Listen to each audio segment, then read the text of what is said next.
I'd never been ill. You talk about mental health. I think that, you know, many long hours of work and you know, obsession with the boxing world and All In and 29 years of Sky, and I was burnt out. I was very exhausted probably, but being hit by suddenly finding blood in my urine and being hit by something I didn't know what it was. I'd never had a day off. I don't think at school, I don't think at uni, I don't think at Sky. I never had a day off. I just didn't really do illness, and we just cracked on. I remember one time I was sitting with Johnny on ringside, and which I...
Yes. Welcome to the 13th and final round podcast. And today, a special guest and a friend. Yes, we do. We have the voice of boxing. You know who I'm talking about. Adam Smith is in the house. Yes. Hi guys. Good morning. Nice to see you. Welcome to my house. Thank you for the invite. Today is not a boxing gym. We're in the nice comfort of his home. We've been invited down to London. And we're very privileged at this point to be able to get Adam, because Adam's busy again. Adam's back in boxing, busy, and we're going to ask him straight off the bat, tell us about all the projects you're involved in right now. Yeah, I think since I was ill, I came back and first of all, I questioned whether I wanted to sort of return to the hub of boxing, the epicenter of this mad, unpredictable, crazy, wild, wonderful, electric, difficult sport that we're all in and have been around for many years. Because obviously I had time out after my cancer operation and time to recover. So a lot of time to reflect, a lot of time in hospital, a lot of time here with the family. And but yeah, I missed it, and I wanted to go back, but I wanted to go back in a slightly different way, which is that I want to give back. I want to help athletes. I spent much of my time at Sky, particularly in the last decade or so, mentoring different sportsmen and women. Savannah Marshall was one, and a tennis player called Daniel Altmaier, who's currently in sort of top 70, 80 in the world, but he had all sorts of issues and difficulties, and it was really good to sort of help them and try and give them some advice and encouragement through hard times in their career. Savannah was broken after the London 2012 Olympics when she was hot favourite and lost. And she was a quiet, shy young woman, and to sort of help her and see obviously what she's achieved and to have played just a tiny part in that story. When I commit to something, I'm sort of all in. I think we're all a bit like that here. And I just wanted to give back. I've been doing quite a lot of work up at the food bank in Acton and at the Acton Homeless. And I've got a different perspective after my cancer. I still love the sport and I still miss it. And I miss being behind a mic and I miss being involved in the shows. Whatever whatever show, big shows, grassroots, doesn't really bother me. But I had sort of questioned whether I wanted to go back in fully because it's balancing my health as well. But yeah, I've gone back in, and I've gone back in with that attitude of I want to try and help athletes and mentor and advise them and help them as much as possible. So I'm working with Ollie Weingarten at Summit, which is a great startup where we're going to, put a 360-degree, we are already putting a 360-degree sort of thing alongside fighters and trainers, so to help them in all sorts of different ways, whether it's commercial, legal, mental health, financial, working out how to sort of guide their careers. So we want to do that, and we're doing it in boxing and in motorsport and in other sort of verticals as well. So that's a great, exciting startup. A lot of hard work, difficult, tough market, but really enjoying that. Got some great young fighters, Naraldo, Sophie Alish is really cool. So yeah, really enjoying that. And then I've taken a role at GBM, which is the sort of director of broadcasting role. Basically, obviously doing some talent work with them, and then helping them behind the scenes just get going. And we've obviously had a great announcement this week with DAZN, a multi-fight deal with DAZN. Well, thank you. We've seen it firsthand. We've been going to all the GBM shows, watching these guys graft and work hard. They're good fun, aren't they? The GBM shows. The fights are good. Big respect to you. Yeah, and I saw that, and I'd known Izzy for a while, but didn't really know him. Obviously, Johnny Nelson is probably my closest friend in boxing, and we've done a lot of stuff together over the years, Johnny, and we've worked obviously on ringside and loads of stuff. And he, being from Sheffield, I met Izzy at Johnny's foundation dinner properly. Yeah. We were supposed to go to that. Didn't you go? We were supposed to go. We're going to the one in November. It was a nice night. It was a nice night, and with his MBE, and it was great, and all his family and friends. And Izzy was there, and he just said to me,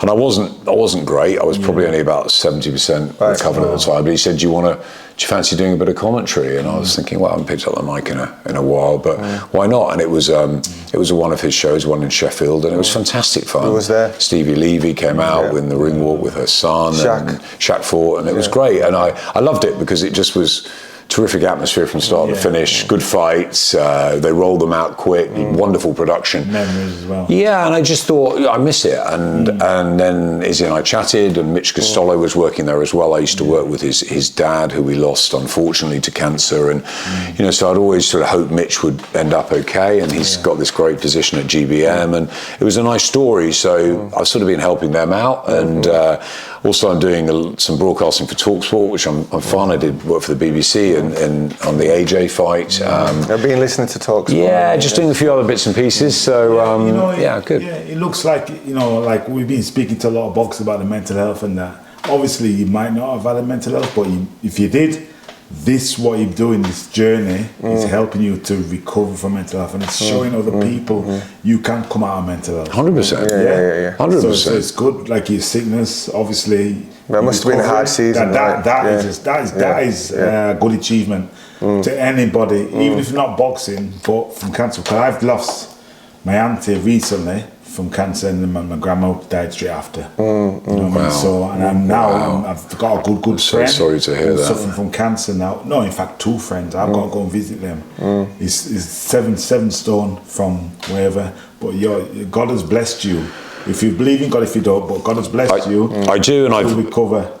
I do. Look, my heart goes out to the ones you've lost from this terrible disease. But the work they are doing, and the doctors that I have been lucky enough to have had around me have been unbelievable. I stood outside my house during COVID, clapping the NHS on a Thursday night, and I didn't, to be honest, realise quite what I was clapping for. I'd never been ill. You talk about mental health. I think that many long hours of work and obsession with the boxing world and All In and 29 years of Sky, and I was burnt out. I was very, very exhausted probably, but being hit by suddenly finding blood in my urine and being hit by something I didn't know what it was. I'd never had a day off. I don't think at school, I don't think at uni, I don't think at Sky. I never had a day off. I just didn't really do illness, and we just cracked on. I remember one time I was sitting with Johnny on ringside, and which I love, those few years we did ringside, and I was sitting with him one day, and I was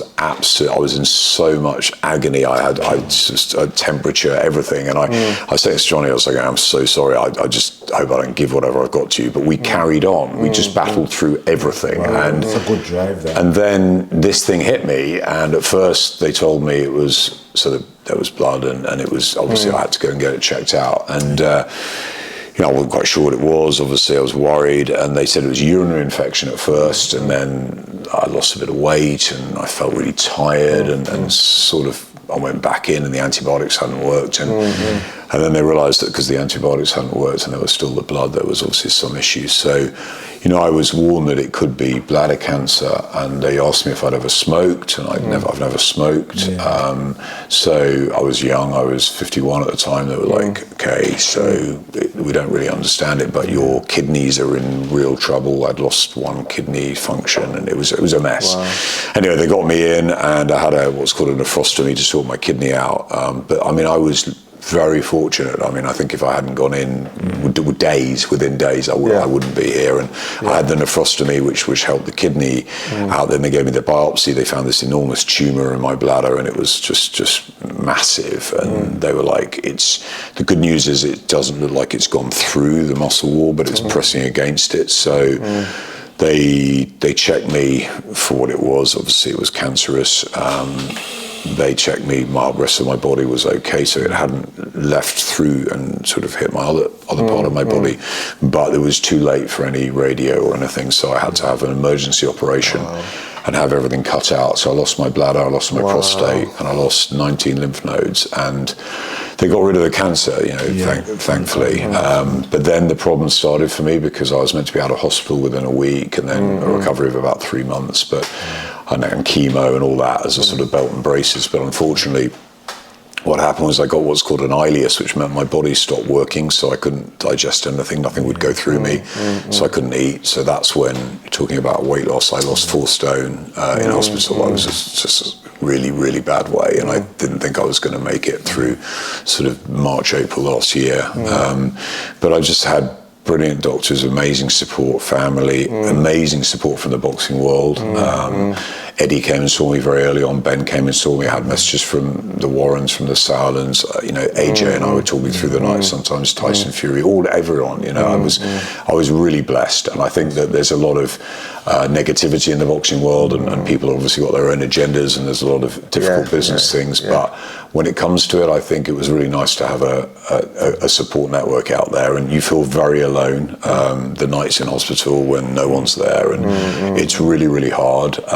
So I think I sort of somehow battled through that. I came through, and I was in and out of hospital a lot. I had a sepsis twice, so it was a difficult time. And then I was back in hospital when they sort of sorted me out. But when I got out, I had 3 months of chemo, and I was here, and it was really difficult to walk. You asked my eldest daughter, we went out and sort of walked step by step again. It was really hard. So I was out of the boxing world for a long time. I kept half an eye on it, but I wasn't obviously sort of fully involved. And then after the chemo, it was just a slow recovery. I went to a Misfits show. Actually, it was the first show I went to back, and I wasn't well at all. But I went because Jessamy, my eldest daughter Jessamy, my son Oscar, who's in the last days revising for his final GCSEs, and I've got a little one, Tilly, who's at school. But Jessamy wanted to go to the Misfits show because she likes Tommy Fury. So it was like, Dad, can we get to you? So anyway, I called Kalanisse up, and I went. And so that was my first one back, which was quite weird, seeing Misfits. But I was amazed by that. They got in at 5 o'clock, and they stayed there, and the atmosphere. And okay, we can question the boxing, but the atmosphere and the whole electricity of the night was fantastic. And then I didn't go to another show until I went to Katie's. I wanted to go to Katie's fight with Chantel Cameron because she's a close friend of ours, but I couldn't. So I ended up going to, my wife and I went to Dublin for the rematch where she won, which was great. So and it was lovely, and it was nice to see my old matchroom friends, and everyone was lovely. So that was good. And then I went out to Saudi, and that was lovely for the AJ Volin fight. So I started to get my strength back, and then I think this year I just thought, sort of, what do I really want to do? And and Ollie at Summit came to me and said, look, I want to do this, and I was really excited by that. And Izzy came to me, and I thought, these are two great new projects. And as much as I really wanted to work with Eddie or with someone maybe at that sort of level in the profession, actually working for a young up and coming company is really exciting. Well, with the young up and coming company, you can take your time to, although you're not well, but you're taking your time as well, going in the process with them. Yeah. But if with Eddie, you know it's up there, so you've got to keep up. Well, I think look, Eddie, there's no secret. Eddie and I were extremely close. We had a fantastic relationship, and I think when he left, it was like a divorce. It was very, very difficult for me. And you know, and I was very tempted to go and work with him, and I didn't. I stayed with Sky, and it was great because I got to work with Ben, and it was really good fun getting the Olympians and sort of starting Ben up. But then I think with my gap, I've just got a different perspective. I think I sometimes used to wake up all stressed, and now I wake up and think, you know, thankfully I'm here. You know, I have my CT scans. My team of doctors are unbelievable. I've got the best GP in the world here, which is I'm so lucky and grateful for. I have to take my meds. I've got tubes and things. I've got a stoma. It's not easy, but I'm alive, and I'm very grateful to be alive because for me, I look at it as I've got a bonus year. I shouldn't be here, so I'm lucky, and I've got 3 teenage kids, and it's great that they've got a dad who's around. Did it slow you down a little bit, like the process? Do you know what it's done? It's calmed me down, John. It's made me feel as though, yes, the boxing world is 100 miles an hour, and everyone gets stressed about this and that, and why is that fight not happening, and why is that, right, you know, and it's, you can, of course, you get lost in it. But actually, if you take a step back and you think, wow, boxing's going pretty well, right? The Saudis have come in, Turkey's doing some amazing stuff there. There's great young companies like GBM who are coming through, and fighters are getting maybe more money than they would have done with what's happening in Saudi, and fans are getting the best fights. Boxing's doing pretty well, and you suddenly realise that, you know, they don't need me involved, but they just... Well, we're glad you came back at the right time. I hear your voice. We missed that voice. We did. Listen, I have to say, I've said this off camera, but we have to say this on camera, like, watching boxing, you're 29 years, you said, right? Watching boxing from all the years back. I remember you coming in the gym when Naz was training back in the 90s. You know what I mean? I was just a kid when you came into the gym. And you get familiar with everyone, and as you get older, you start to appreciate your life, you start to look at things, and you start to, things that we want you to know is that while you're blessing a lot of people, right? So for all these years, you've given a lot of time up, you've given a lot of sacrifice up, but you've also blessed millions of people. Like, we're in a WhatsApp group of 270 people, and then that WhatsApp group with the boxers, you wouldn't believe the amount of respect and love you get. Like, they were so happy when they saw you back on the scene, and they're always commenting to us like, oh wow, and we know that we're watching this podcast episode as well. So you did what you did.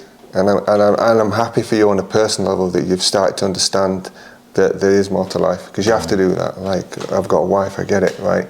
But at the same time, I don't want you to think that, I want you to know, because I don't know how many people have the opportunity to say this to you from watching you from the outside and now the inside. We want to say we really appreciate having you, everything you've done, and we appreciate having you back. Thank you. I really shake your hand as well. Thank you. Thank you so much. That's just, it's really lovely words, and I love sportsmen and I love sportswomen, and that's what my passion has been for my life. I was rubbish at sport as a kid. I was no good. I was never picked for the teams. I was always last in the lineup to be dragged for a five-a-side or whatever.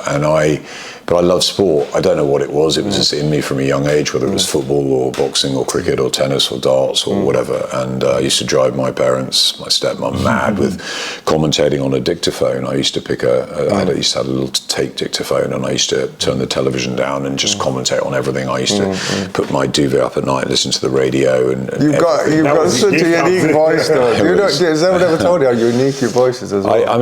I didn't. My mum, I think, always wanted me to be an actor, and I was never any good at that either. But I sort of thought maybe I could do something like, talking about sport. And because I talked about sport all the time and wasn't very good at playing it, I think I just watched it so much, and I had all the my idols on the walls. So I'm a Liverpool fan, and I had Kenny Dalglish, and I had Sammy Lee, and I had all the guy Bruce Grobbelaar. And I know. I forgive you. I'm a Man United fan. I forgive you. They'll be down in a minute. My Liverpool fans upstairs. They'll be down.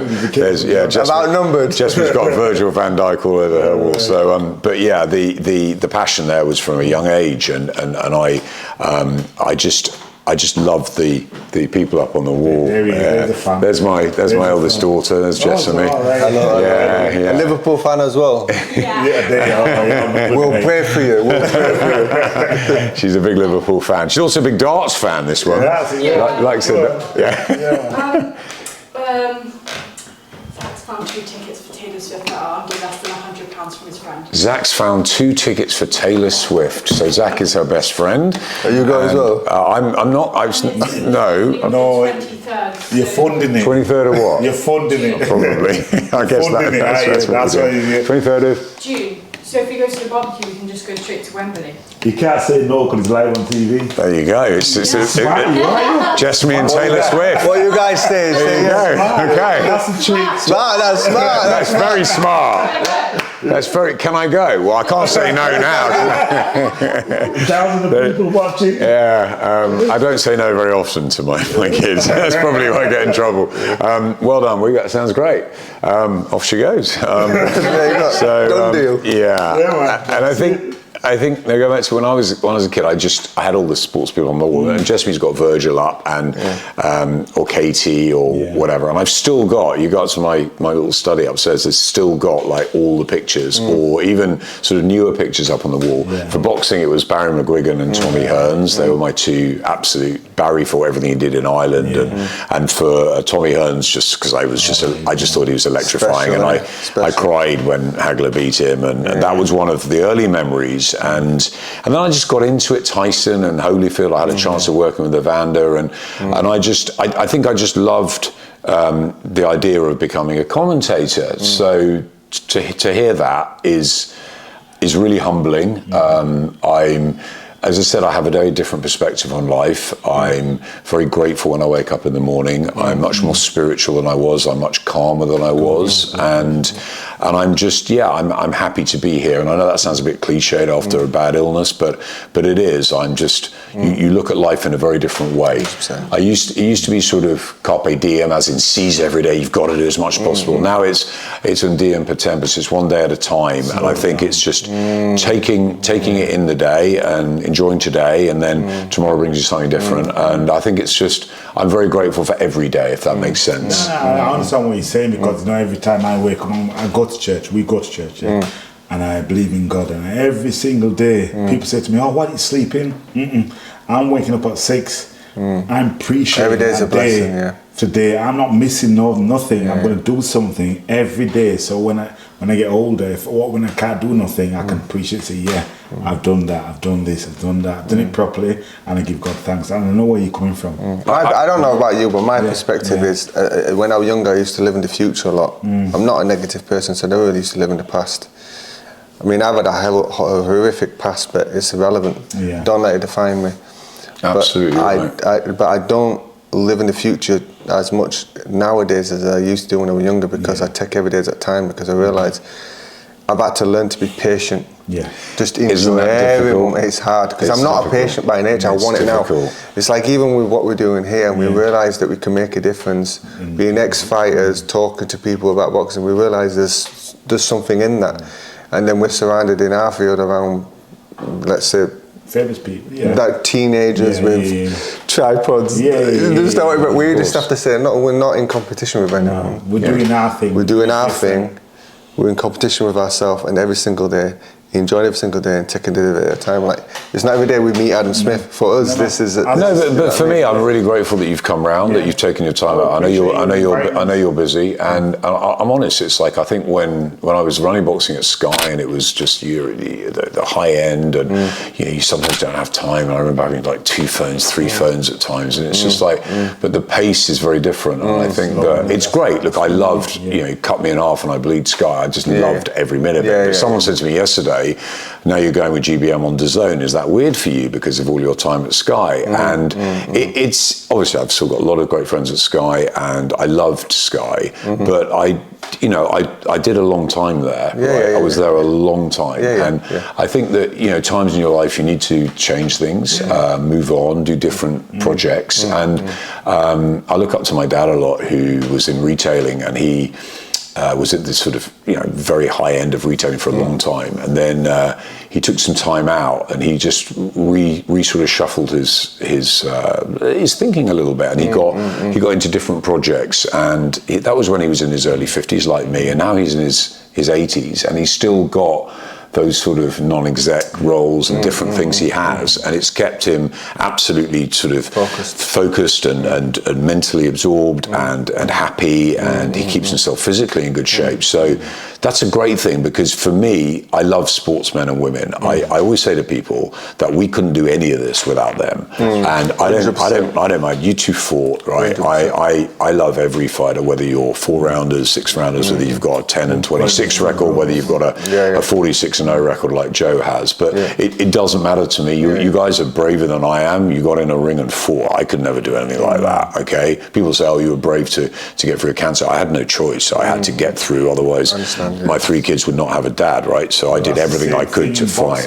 We have to go through the ropes for our kids. You do. You have to do it to that's your choice, to get in there and make the money and get a career. But I want to say one thing about that. Okay, you are a fighter. I'm going to tell you why. This is something I've had to discover. If you're in business, the people that make a business have got to find it. I think there's the physical fight, there's the spiritual fight, and there's emotional fight, right? The reason you're so good in boxing and so respected in boxing is everyone can see your drive, everyone can see your fight. Like, we getting to do it physically, but you still fight in a different way. You fought for people's careers. There's people like Anthony Joshua, Taylor, Savannah. The list is endless over the last 20 years. You fought for them. You've helped them build their career. So you are a fighter, and that's why everyone respects you, because within the sport, we still see you as a fighter. Do you understand what I mean? Not everyone's chose to be physical. Like, I think that you're born with that fighting instincts. I don't think it can be made. So you were born with fighting instincts. You just chose to use them fighting instincts in a different way. But you've blessed people in a different way. We're not all chose to fight in a physical way. Does that make sense? That's it. I'm really humbled to hear that, because I don't. I love the fighters, and I love, it's not just fighters, it's tennis players, it's cricketers, it's footballers, it's the darts players. I'm pretty close to Luke Humphreys. I'm quite good. So I know Rory McIlroy and a few of the other guys around the sports, because I worked really hard at getting boxing out into the casual audience when we were at Sky, and getting sort of big names from other sports into, sort of almost helping us to promote and talk about. Andy Murray was another one who loved boxing, and I think because I never was good enough physically to do this sort of stuff, I think I've just wanted to be around it, and I'm a fan, and I think the one thing people say, oh, you're a good commentator, or you're an awful commentator, or you're this or you're that. Everyone's got a subjective thing. I never look at myself as a good commentator or great. I look at Ian Darke as a great commentator. He was the one that I learned under, and what I do know is that I'm passionate, and that I will always give everything, and it may not be what people want to hear, it may be a totally different style or whatever, but I will always give everything. And I think that passion is something that I'm glad and lucky to have done in something that I love. A lot of my friends went into different things. They made lots of money in the city, or they went into politics, or they went into medicine or whatever. I don't think I was academically smart enough to do that, but I had a bit of street smart about me, and I think by getting into boxing was probably a world where I love storytelling. I get close to people. I like people, and I like to learn about their histories, and I like to try and help if I can. And you say about AJ and about Katie and Naz and these people that I just, and Eddie and all these people, I just wanted them to succeed. I don't want people not to do well. I really mean that genuinely. I don't. We know it. I don't sit there and have resentment. I like people to succeed, and I'm happy if they're within the sport and putting their lives on the line in boxing, or putting their careers on the line on the court, or on the field of play, whatever sport it is.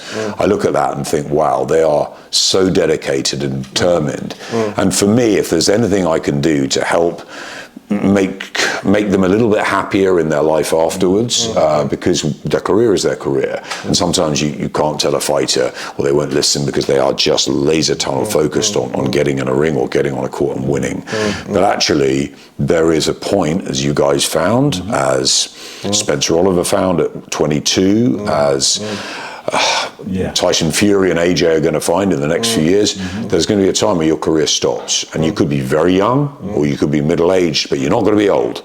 So that whole life after is a critical area for me, and I just think that, you know, people like Johnny Nelson obviously have done really well because we got them into TV.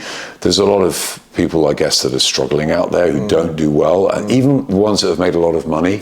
I think there has to be, and I've learned this, that it's, you know, I haven't found my calmness or my sort of spirituality, I guess, until after what I went through with cancer.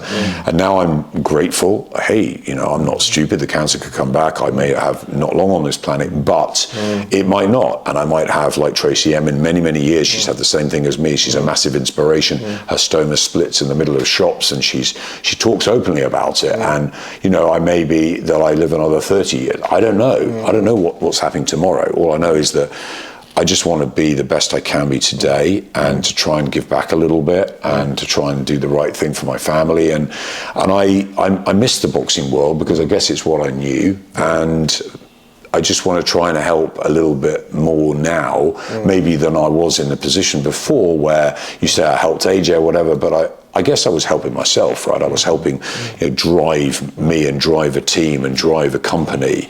But actually, I've taken a sort of step back, and I've realised that life is very short and life is very important to get the most out of. And the past is the past, and when you can look back and learn and reflect, but, you know, as long as you're in the day, I think that's sort of how I look at things now. We respect your humility, but at the end of the day, we've been around boxing a very long time, and there's a lot of people in boxing that take for their benefit. Okay, you have to benefit. Your time is important. Of course. Right, so we all have families to support. Exactly. So you know, you deserve to be rewarded for the time that you give, but you have helped.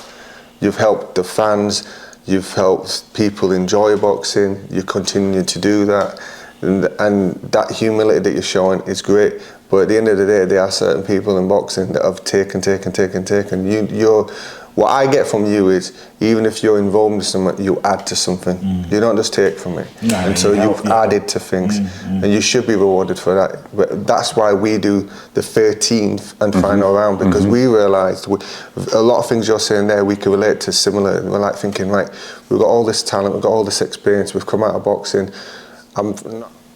After boxing, I went into being a leader in the church, and then realising that I want to give back. There's money, but there's the rewarding feeling of people that are struggling, people need someone to voice. And then we discovered that actually there's a lot of fighters, because of the pride and ego, that come out and they find it hard to say, you know what, I'm a fighter, but right now I don't have any qualifications, I don't have any direction, this, that and the other.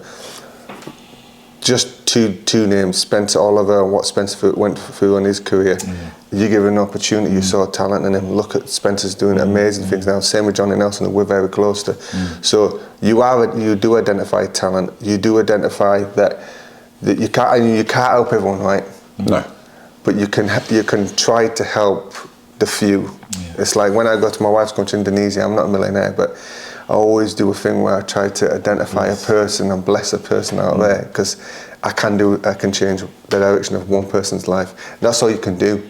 And it's interesting you talk about church. I've never been particularly religious. My mother's Jewish, my dad's Catholic. I believe in God, but I used to go to synagogue a little bit for some of the Jewish celebrations, the Rosh Hashanahs, the Seder's, Yom Kippur, but and a bit obviously to church at Christmas. That's the thing. But I never really went. But I actually now I go to church and I go with my mother-in-law, and even though I'm Jewish, they know that I'm Jewish, and it's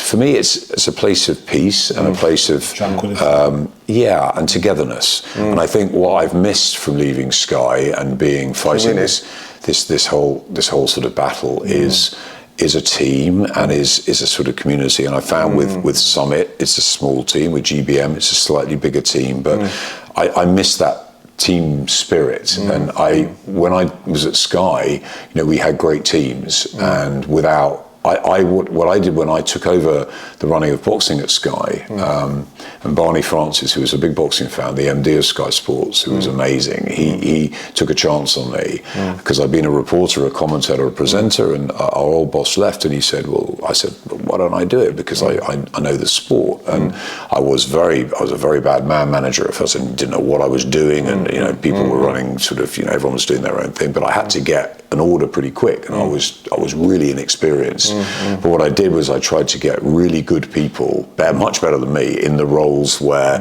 you needed them. Delegation. Operation. And so I could be there and I could think, right, I know that I can trust my guys and girls to do that. I brought a lot of women into the team, which was really important to me. Awesome. And I then obviously went into women's boxing in a massive way, which I think, if anything, I look back at Sky, I look obviously back as gratitude, thankful for all the opportunities that I got from Sky, but also, if there's anything that I can say I'm really pleased I did, that was the growth of women's boxing. And Katie Taylor sort of planting the flag. We had Jane Couch a bit before before her time, but Katie was the pioneer, and I think that all the girls, the Terrys and Tashas and Chantels and everyone that came after, and now look at it today, that's a real pride thing. And I think that team that we built at Sky, which was great, and it's not just Johnny and Spencer and all the talent. I'm talking about the engine room, I'm talking about the producers, directors, I'm talking about the amazing people they've got in the different social areas or whatever.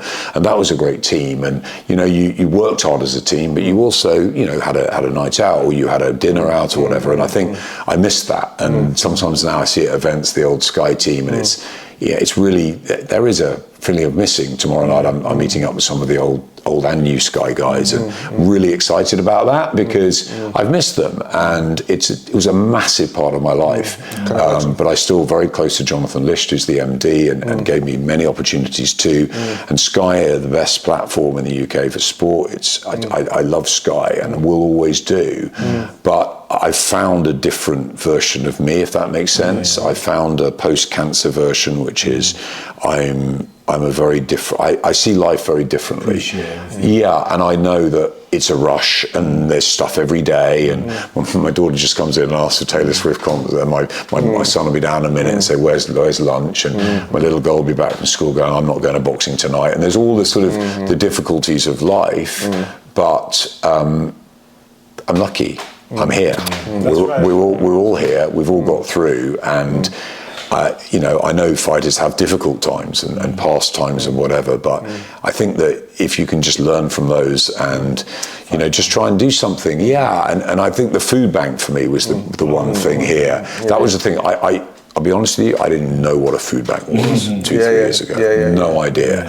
And then I came out and I thought, I can't work. I'm not strong enough to work at the moment, but I want to do something that does. I want to help athletes, but I can't do that at the moment. I'm not strong enough, but I want to do something. So going up to the food bank at the church in Acton, and I went in and I was like, I didn't really know what was happening, but I sort of signed up. And by doing things like that, have just given me not a feeling of, I'm great for doing that. Not at all. It's more, I'm really pleased to be meeting different people, to be trying to help, I get it. give something back. And it's only little, you're only playing a little part, but I also think it makes you feel better inside, because, and then you're better around the family and around work. And so it's little things like that I've learned. And I'm learning more every day, which is good. So it's keeping that balance of work and family. Don't burn out.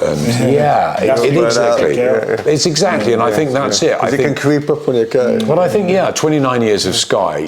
I loved nearly every minute. But I think that it did. By the end, I was burnt out, and I was tired, and I was exhausted with it all. And I think the Eddie split hit me a lot harder than I thought it would. I was ready for it. I knew it was happening. It was going to come. But and then obviously working with Ben was great, and I loved it. And it was something challenging. He's a lot younger than me. He was loads of ideas. He's bright. He's sparky. And we it was a great time because we went and got hold of all the Olympians. Ben Whittaker and Fraser, and it was a battle with Eddie, and it was like people made out that Eddie and Sky hated each other, and then Ed and I would talk on the phone. It was fun, but it was a tough time, and I think that with the cancer came, and that was obviously a life-changing experience. But I think sort of everything happens for a reason. I sort of believe in serendipity, and your body's talking to see you got to slow. Yeah, I think it was like whether it was a sabbatical or something I needed away from it all. I think it was just where's Adam gone, what's happened. But actually, forget all that. It was about refinding myself in a way, and I'm really pleased that I've come back in and people have welcomed me back, which is lovely to see. And again, if I can help out GBM and Summit and the others that I work with, then that's great. But also, if it gets too much and it's not, I'll be much more confident about drawing back and saying, hey, I want to keep my life balanced again. So, but no, the memories you can't take away, and the memories we were talking off camera about, the times of going to Naz's gym and times of sort of going around the States and going into the sort of the homes of the likes of Charles Brewer and I don't know, Diego Corrales and Shane Mosley and Oscar de la Hoya, and going to see Miguel Cotto in Puerto Rico, and the 15-20 camps I had with Lennox Lewis. And all of it was just experience. Unbelievable. And I had an amazing cameraman, Dave Kane, and I had brilliant people I worked with, and it was fantastic. But it's a hard sport to be in, even not as a fighter. It's a hard sport. Like you say, it's a hard sport. Obviously, I've been through mental health alone, but I haven't told nobody. You know what I mean? Like, I'm doing this podcast now. When we set this up, it's helped me. You know what I mean? But you look happy. Yeah, I look happy because I'm meeting people. We are talking, Even and I think it's not talking, right? It's not talking. I think if you stay alone with stuff, like I found with the cancer, being alone in a hospital room was like really scary. Like when I was in the NHS, I had NHS and private. Sky looked after me brilliantly, but the NHS were unbelievable. And I was in 2 NHS hospitals and 2 private hospitals, and the treatment was as good in either. Just the NHS is overrun. It's tough. Obviously, there's difficulties within it. But the NHS, I was in a ward, which I actually preferred because it was I was bouncing off people. People had different issues, and it was a bit of fun. Everyone was from different areas and diverse, and I love that. And then they put me, obviously, when I was in private, in a room of my own, and as nice as that is to have a TV and so it's actually really lonely, really lonely. So I was like, I was pressing the things. Can you come back and have a chat with a nurse or with the doctors? You are a people's person. You are, and I am, and I felt very lonely, and I think that I'm glad that I'm back out doing things because I couldn't just not be around people. Well, we're glad as well. Basically, when I finished boxing, it wasn't my choice, but I felt lonely as well. So I didn't know where I was going, which direction. I was fighting to get back into boxing. I even signed a contract for 3 years. I didn't get no fights. That's how bad it was. Depression. So basically, I just did a white collar, jumped in. You know what I mean? But it didn't help me. That didn't help me. That wasn't the buzz I was looking for. So. Did you have any idea of what you were going to do afterwards? No. But my parents gave me an idea to go and get qualifications and go work in the school, which I did, and I taught boxing with PE and stuff with the kids, and that was buzz. You know what I mean? Because the kids, you're a boxer, so they give me that little buzz. But it's not showing off, but it just helps me. Absolutely, and you're giving something back to them. Yeah, I'm giving something back, and even now when I see the kids on the road, from when they're growing up, they go, I remember you when you were in my primary school. It's like, wow. We all have to go for it. Like for me, I didn't even end up having a pro fight. It went down at 15, went to the indoors, went through the process, had complications with Brendan. I'm not going to say that on camera, but then to go with Howard Urine, and then Howard had complications with Dennis Hobson. And I went through it, and I ended up 8 years of being messed about, coming from a kickboxing background where I'd had hundreds of kickboxing fights, walking into professional boxing. Brendan, every trainer says, you're not going to do an amateur, you've had enough fights, you're ready, go straight into pro ranks. Emotional, not ready, right? And then it really didn't work out, and it came up upon me. Tried to commit suicide twice. luckily failed, and then met my wife shortly after that on Facebook. Facebook is the one. Give Facebook a clap. Oh, that's wonderful. Try to mess, so wonderful. Try to mess about on Facebook with women, and then and so there's this thing called "Are you interested?" and they're supposed to be in your area code, and I'm just so lost. I'm drinking alcohol, I'm just womanizing all sorts. And I'm ticking yes, and then when they text yes back, copy and paste, and she came up, and then we started talking, and I said, hopefully God gives me the right words to touch your heart. And she says, let's rewind that. Tell me about God. And then, what do you want to know? And I didn't know nothing, right? So, long story short, then I found out she was in Indonesia. She accidentally, an error in their system, put someone from Indonesia in our area code. And we talked for 8 months. And then I said to her, I think I'm falling in love. She said the same thing. We jump on a plane, go out there and got engaged after 4 days of knowing each other. Really? We've been married 14 years now, 14 years this year. And then my life direction changed. So and then I went into different areas of my life, went to church, became a church leader. And then it came out the back end, and then COVID hit us. And then I was like, right, I'm away from boxing for 10 years. And then I go back into boxing, and I realised I could be a trainer, I could be a manager. There's a lot of talent. This is for people what are going through right now. Boxers are going through right now after. You don't realise what you've picked up in boxing, in not just boxing skills. 1% make it, 99% don't make it, but 99% of you learn something from it, self-discipline, the lifestyle.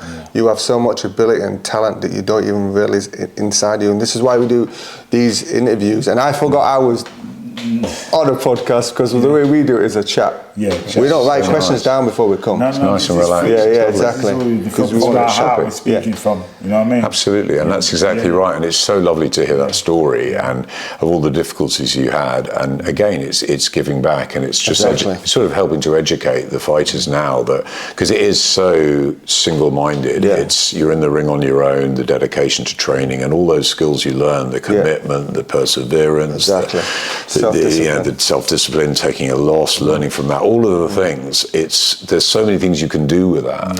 And I think it's just a case of sort of branching out. I remember going back to Dan Altmaier, my tennis player that I had, he came to me at 19 at Sky, and I was his mentor, and he was 220 in the world, one of the best under 19s in the world, but unfortunately he got injured very quickly after we started meeting, and it took him a long time, year and a half or so, to get recovered. He crashed down the rankings, and he had to come back all the way through, and tennis is tough, different levels. Came in, eventually got to the challenges, and then he had a really good run in Paris during COVID.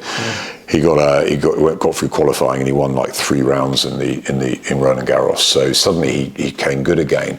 But all that time that we worked together, it was like, you know, we weren't sure. He wants to win a Grand Slam, and he may still win a Grand Slam. He's a very high-level tennis player, but for all that time he learnt about what else you might need 100%. If it doesn't work. You know, 100%. Could you be a tennis coach? Could you be a manager? Could you be a trainer? Could you go into property? Could you go into business?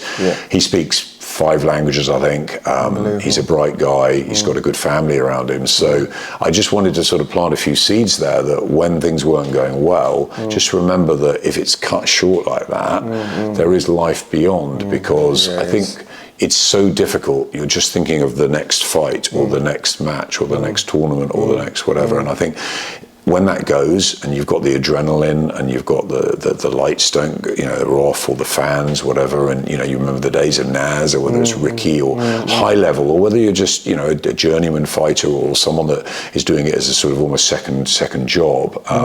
You've got to be ready for what's next, because for me it was like I don't know what life beyond Sky or life beyond commentary. It's like, okay, I wrote a book because I was thinking I could write when I get older. I just think there's things you've got to do that are just to try and make you happy, and when you're not happy, that's just when it can all go wrong. So I think for every athlete, I just want to help them. That's what I try to do with Savannah, what I've tried to do with Katie's one. Katie and I are close, and I'm very close to Brian Peters and his whole team. And Katie is absolutely, she's been a fighter since she was 11 years old, and she knows nothing else. She's not young for a fighter now, but she feels like she can go on forever. But at some point, probably within the next year or two, it will be finished. Catches up. And she could do anything. She's a queen in Ireland. She's an icon. She's a treasure. She's made a lot of money, which is great. She's been rewarded. It's fantastic that she's got the Serrano fight again. All of that, but it's what she's going to do. And I just say to her, I say, it's just thinking about, okay, you can't just sort of sit around. You could do anything. You could open gyms. You could foundations. There's so much that Katie could do, and I think she will do. But she hasn't done it yet. All she knows is one thing, or all Tyson knows, or all AJ knows, or all whoever knows is that. It's like being in the army, I guess. Yeah, 100%. My cousin's in the army. He's been in the army since he was 18. He's now 54. He's served his whatever it is, 30 years. He's got to leave, and when he leaves in mid-50s, he still wants to work. He's got all these skills that he's learned in the army. Unbelievable. But it's jumping into a completely different That's the same outside world, isn't it? And I guess that's for you guys. When did you have that? With the depression and everything. Yeah, basically, after working in schools, I thought, well, I want to work with kids because I enjoy working with kids because they give me a buzz. So I went into college, did my qualification, MBQ, level 3 in child development, and now I'm a therapeutic practitioner. I work in school, in children's homes, which I am now, exiting care. Giving back. I'm here, I'm looking after you.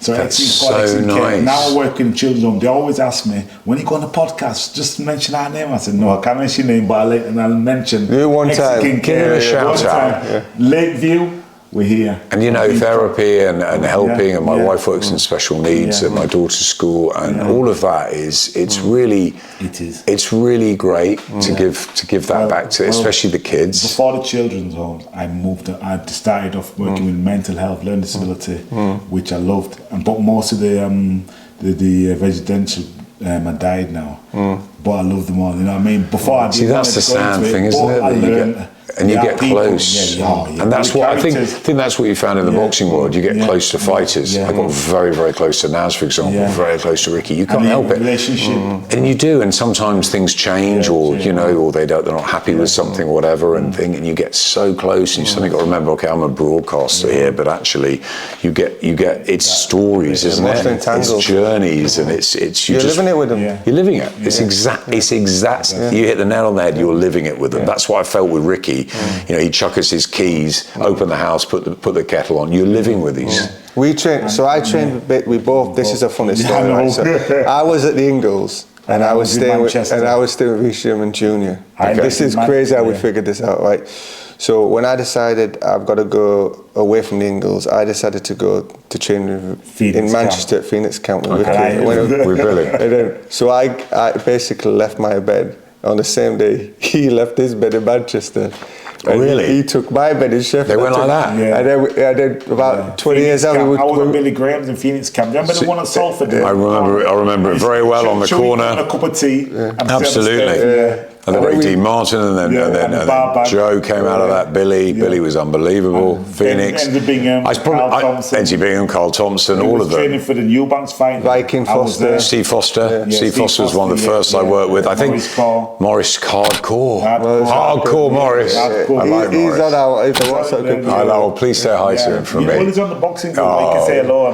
Absolutely, yeah. Put me on that group. I want to say hi to Morris. I want to say hi to Morris Hardcore. We were surprised how many people in that group. What I did Morris Hardcore, good man, liked hanging out with him. Before lockdown, I decided to do open up a WhatsApp group. I started for 2 people. Now there's 280 people. Wow. Billy Schwer, Morris. Billy Schwer's lovely. Oh, Billy and Billy Senior. Every day we had at least 2 people. So the 2 people that went in yesterday was James Cook and a new fighter who's great guy, James Cook. Jordan Reynolds. Jordan Reynolds, he's on there. So everyone's on there. You've got Lewis Williams who just won the Commonwealth Gold. Fantastic. Absolutely.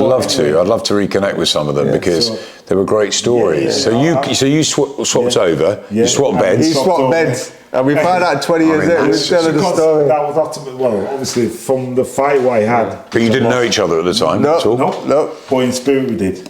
Yeah, we crossed each other. So what happened is we crossed each other in the gym and nodded at each other, and I didn't know where he was going. I was going, and when we linked it back 20 years later, when we met the one time, I took his all-in-one. He took my. That's what gives the story away, because I left my all-in-one and he took my all-in-one, and I was like. I was explaining my older one, I lost it, and they said, I think I took it and told the story. It's weird, isn't it? Yeah. And we just, so destinies wrote beforehand. And probably at that time, Manchester and Sheffield were the two places that were really buzzing. I needed the inside game because I was so good at the outside game. And he was good at the inside game. The outside game, so we crossed over. But the reason I brought that up is because when Naz lost, I cried. When Ricky lost, I cried. Because you're emotionally involved. Of course you are. You want them to win. In fact, I think sometimes, and you must have been a nervous wreck, you get close to the fighter and it's harder. It's harder when they're in the ring than you're in the ring. I think you're in the ring, you're not nervous. I think the two things that happened very early on for me, one was the tragic loss of James Murray in Scotland. And that was really hard. So I joined Sky in '94. I'd done a bit of work with Evander Holyfield, a bit in boxing before, but really it was the first time I'd worked in the sport. And I started August 1994, and Chris Eubank's world tour was underway, and we went. Was that the 10-fight deal? Didn't really go around the world. I mean, there was one in South Africa, but it was really more around Britain. But it was, Maurizio Amaral, I think was the first one, and then there was, he fought Henry Wharton in Manchester, Collins, obviously, two Collins fights. That was the time, and then Frank Warren came over in September '95, and he brought with him Naz and Bruno and Collins. Right. So we had incredible sort of fight days and fight nights. But I think that when was it? In October. It was a Friday night. It was October anyway. James Murray of '95, and I was just a young reporter, and I went up and I spent 2 days in Glasgow at the press conference and weigh in and all that. And James had taken us around the city with his fiancée, and they were saying they just afforded, they're using the money to put the money down for a flat, and he was lovely. And then the fight happened, and it was a horrible night, and there was a lot of problems at ringside, and people were drinking. It was a sort of dinner show, and it was very terrible. And then, within I think 48 hours, they turned the machine off, and James was dead. And I just, oh my God, going from hanging out with somebody to that. And I really, really questioned whether I wanted to go on in the sport. And that was a year in. And that was the first one. And the reason I sort of got through that was I went to see his mum. And I went into his mum's place, and there was a big picture of James up on the wall, sort of haunting picture almost. And his sister was there, and his sister looked exactly the same as him. And it was very strange. And I sat with his mum and I said, look, I've really struggled with my role, and how on earth, as a mum losing your son, how on earth can you even talk about boxing? And she said, and she was very straight about it, she said, boxing saved my son. Boxing saved James Murray, otherwise he would have been dead on the streets and in drugs and whatever. He said, boxing saved my son, and I'll forever be grateful to boxing. It's what he wanted to do. And I've always taken that with me, because mums and fighters, I wrote about families in boxing, and that's a very unique thing. Joe Calzaghe's mum never ever came to a fight. Ricky's Hatton mum was always sort of banging down there at ringside. So mums are really important to me, especially mums and sons. And I think that when she told me that, James's mum, I sort of felt, I didn't feel, it's a dangerous sport, but everybody takes their opportunities, risks. It's their choice. It's fighters' choices, and I think that's what kept me in it. And then I had, just a while later, I had the Spencer Oliver, awful moments.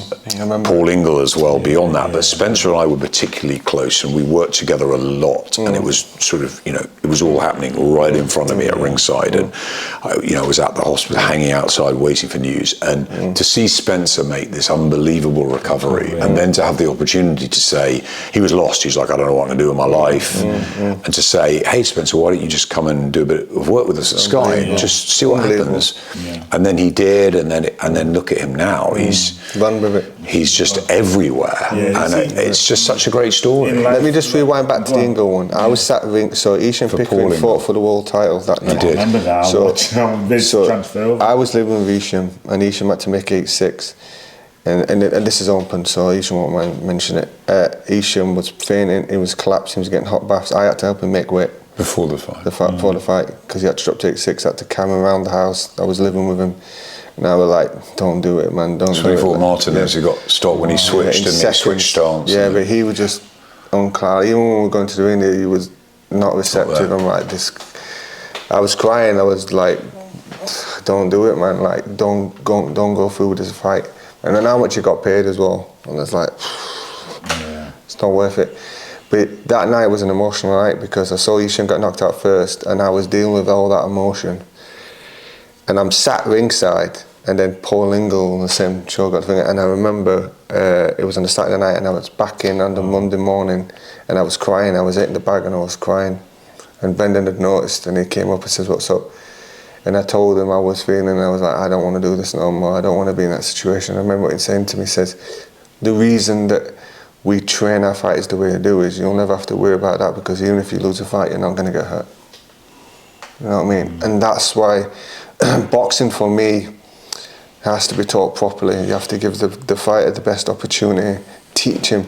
We go through it on the podcast now and we talk to trainers now about how as you get older, you need to understand that boxing's a sport. It's not about ego. Flying into situations, trying to get your own head, switch hit, do everything you can do to look after yourself. But Brendan said a similar thing to me that you said. He said that boxing will always save more than it will ever take because you'll only hold on to that one person that maybe have lost their life. But what about all the people that lose their self-discipline in life and are going to go off track, and you know what I mean? And that was Brendan's policy, wasn't it, to bring everybody in, and it didn't matter what sort of level you were at, but learn about you inside and build your character and build your resilience and build your confidence more than anything. I know that's what Johnny and everybody had, and I think you're right. The dedication, the discipline. My youngest goes to boxing classes. I don't think she's particularly interested in doing it with it, but it's something that gets her off the phone, and gets her down there, and I think it's great. Jordan Thompson, the fighter, is often down there helping out with the kids, and I think it's really important. And you're right, it is a rarity, but when it happens, and it happened with James, and it happened with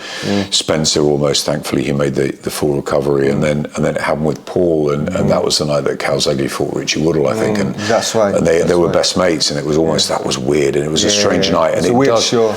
As fighters, it must question you because you know then that there is that possibility, and as broadcasters, you think, okay, my word, can we keep doing this? But then you see all the good that boxing does, and GBM have just put on this amateur show when I was in Saudi, actually in Doncaster, and it's just fantastic to see the kids have that sort of platform and know that they are, they're doing something which is right, because I've known so many stories of people that have come off the streets who've been in trouble, who've gone through. I mean, look, Richard Riakpor's top of the bill this weekend, and you know his backstory, and it's saved him, and he can give back from it. So there's a number of ways of looking at it. Well, my career as well, as I was doing the children and everything, I was boxing Mike Murray. Remember Mike Murray? Before he died, Mike Murray. I do. He introduced me to an agency in Manchester. So to do TV work, background work, extra work, and I got into that. Even now, I'm still doing it. He's doing Emmerdale Farm. Are you? They don't give Emmerdale lines though. Give me a good role where I'll show you what happened in Emmerdale Farm. Wow, I've done Coronation Street. Have you? I've done Brookside. I've done everything. Have you? What were you on EastEnders? Bianca Special with Vicky. Oh, brilliant! I've done Clocking Off. I've done adverts. Is this like as an extra? Yeah, but sometimes you get picked for a certain role when they look at your profile. Okay. The producer will say, I want him because I want him for this. I did a one spoken word in 24-hour Party People. Okay. With Steve Coogan, that was my first one. Okay. I said one line. So if you don't speak, what do you sit behind the scene and do something? Just intimidate. This is like intimidating. You get paid, but if you're touching a character, you are getting paid extra. You know what I mean? But I've gone into that now. Now that's don't forget me when you go to Hollywood. I won't forget nobody, but that's helped me. So like when I go to the children's home now, I saw you on telly. That's fantastic. We'll look out for you. I can say. We're not going to find you on Love Island, are we? No. I won't let him do it. What I'm saying to the kids, whatever you want to do, just like me, coming from depression, going up to that, you can do it. You don't have to be in his home. From you finish his home, you can be somebody. So that's what we're doing. That's what we do therapeutic. We go to them, we give them therapy and do whatever you want, and we're trying to help them. So that's what I do as well. It's all about giving back. Look, so when I got a little bit emotional there, when I come out of boxing, I looked at all the things, all my weaknesses, and this is what we do. So this is the podcast to help people understand the fight game more. Not just the fight, but the lifestyle of a boxer, right? And all the promoters and managers, we do the fighters and managers, the promoters, the voice of boxing, we do it all, right? That's us giving back and making people understand the whole thing of boxing. And on top of that, I do nutrition for fighters, and I've now got several champions that I look after, and them champions, he's going to promote that, is because, check it out. because I don't want fighters to have blood clots because of weight drain and because they don't know how to do the food on the rehydration. So I'm helping fighters make the weight so that they don't have the risk, because most fights that get brain damage doesn't come from the fight night. It's the process from sparring and weight cutting. By the time they get to fight night, the glycogen levels are so low that they don't have the protection that they need for the brain. So that's giving back. So I cannot safely say all of us we're helping. Are trying to help the game of boxing. That's really important. We're not right? seeing us taking and trying to get these famous people to get on the podcast to get views. We're here to share what we've been through and to help. Yeah. So whatever you want to do, just listen to it. And I think that's important, that when you have been through adversity, and everybody goes through difficulty at whatever level or whatever stage, none more so than anyone else, but I think what's important is that you learn from it, and you sort of look at it life. I don't know, I just looking out the window now, looking at the sort of trees, I just never appreciated being here more, and you don't, and some of it is just not having a real chat around my kitchen table. Guys, what we're going to do, because I could talk to Adam all day long, honestly, but we're going to play a game to end it. But just going to say one thing. Adam was going to say a thing. Is vastly important. You've seen it all. You've been for the last 20 years. It's vastly important that the fighters learn how to make weight properly. Yeah. And take advice, even if it's not from me, from professionals that can show you how to use nutrition and rehydration properly, because you don't want to be cutting weight 3 days out. This just don't want to do it as well. You know what I mean? Yeah. We've seen a lot of difficult situations in that, and I think that's really sensible advice. Yeah. Let's play this game. My wife's going to pass me the game. This is going to be good. Yeah. I already know, because Adam's very humble, that he's going to give humility, but I want him to be a little bit confident in this game. Okay, I'll try. Yeah. So enjoy. Let's play this game. I'm looking forward to this. I finished my quite cold tea. You do what I do. She tells me off all the time because I always drink it cold. I didn't ever finish it. That's the other thing with tea. So the winner stays in. It's going to be hard. So you're going to naturally want to talk about it and go into it. We can do it after. Elaborate. You want to elaborate. You can't do it. The winner stays in. The winner stays in. No. We're not including. No. Why are you going to say on here? The winner stays in. All right. So, who is the greatest commentator of all time, in your opinion? The winner stays in. Gil Clancy v Teddy Atlas. Gil Clancy. Gil Clancy. Okay, Gil Clancy v Ian Darke. I got to go with my guy Ian Darke. Are you going to say that? right. So Ian Darke v Reg Guttridge. Ian Darke. Yeah. Ian Darke v Harold Letterman. Ian Darke. I like the confidence. Ian Darke v Harry Carpenter. Oh, are we? That's tough because Harry was someone we all grew up with, but I've got to still go with the best commentator, Ian Darke. Okay, Ian Darke v Howard Cosell. Again, Howard was brilliant at what he did back in his time, but Ian's the one I work with, so Darky gets it again for me. Ian, this man loves you. Wow. So Ian Darke v Larry Merchant. Ian. You didn't even have to wait. You didn't even have to wait for that one. Ian Darke v Jim Lampley. Ian. Wow, Ian, you're killing it, man. Oh. And lastly, I already know the answer. Ian Darke v Adam Smith. Hey, Darky, every time. We disagree. You say Adam Smith. Now you can elaborate on it now. On one of them.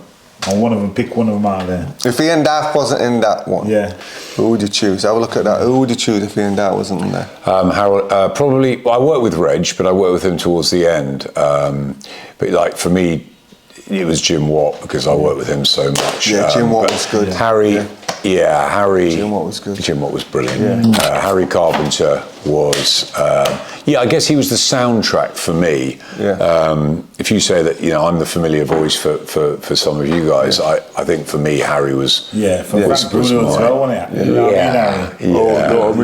That is such a catchphrase line, wasn't it? That relationship was good. You can't not say that every time you see Frank Bruno. That relationship was great, wasn't it? And I think I always wanted to get that with Naz. So it was Adam and Naz. I always wanted that, which was great, and we had a lot of fun together. But there was something absolutely unique about the Harry and Frank. Know what I mean, Harry? But a long time ago, and I think that's the trouble. A lot is past memories. I mean, people say about the heavyweights now, which is fantastic, and it's an incredible time for heavyweights, and the Saudis have turned boxing on its head, and it's brilliant what Turki Al-Sheikh and his team have done, and they're putting on these amazing fights. But if you go back and the eras that I wasn't around, but obviously look back on the sort of the Foreman, Ali, Frazier, Norton type, and then but the one I was, the Lewis, Holyfield, Bo, Tyson era was just thrilling. And I think that some people just forget. We just talked about domestic stuff off camera. I remember Derek Roach and Scott Dixon and that firecracker in.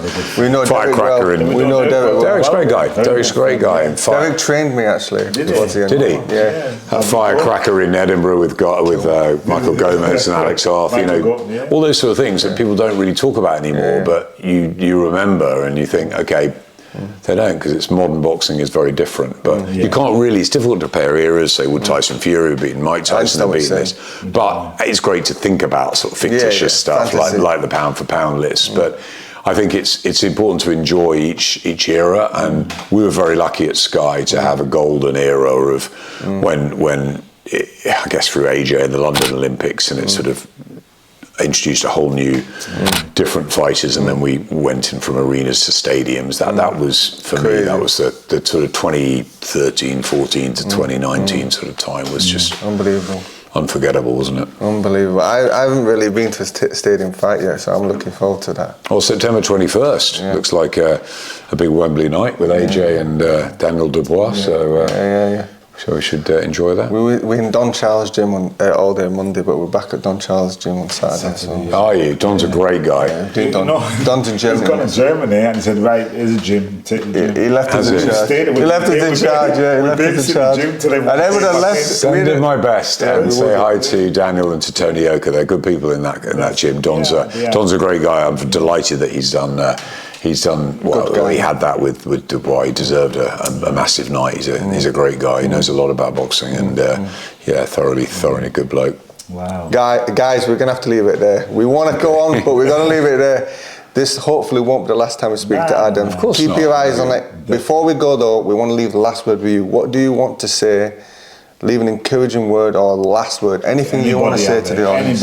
I'm really grateful to all the fighters, to all the sportsmen and women that do this day in and day out. I've been a commentator, I've been a presenter, I've been a producer, I've been all sorts of things in and around boxing, but one thing I've never been is a fighter, is an athlete, and the respect I have for all of you at any level, and the buzz I get from calling a 4-round fight or a world heavyweight title fight, honestly, is very, very special, and we wouldn't be able to do any of this without you. So thank you. It's a real gratitude to all that you do, and remember to be authentic, be yourself, tell your story, train hard, fail to prepare, prepare to fail is what I always tell my kids, and get the best out of yourself, but don't also forget what life brings outside of the ring, and that's not just while your career's going on, that's what you're going to do afterwards with the remainder of your many years. So enjoy it, because it goes quickly. Concentrate, work hard. Thank you from us, and plan your future as best as you can. Take notes. Thanks for tuning to the 13th and Final Round podcast. Don't forget to like and share and comment and tell a friend to tell a friend. Hit that notification button, or otherwise you won't get the notifications. And we're here. And we out. Alright. 13th and the final round. Hit them up, man. That's it. Life is what it is. Only you can change it. If something's not broken.